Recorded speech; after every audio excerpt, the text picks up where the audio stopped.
Hello, my name is Jamie Rochelle, and I'm the assistant principal at McAuliffe Middle School in Fort Bend ISD.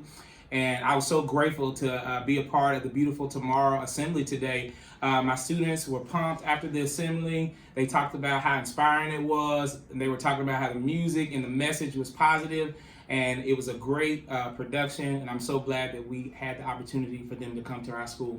My favorite part of the Beautiful Tomorrow Assembly was when the speaker was able to connect with the students, when they were able to come down and hear his message, but also put that message to music. And I think for kids, that's a powerful message to be able to put music to rhyme so that they can remember it and continue using that as they continue throughout their educational journey.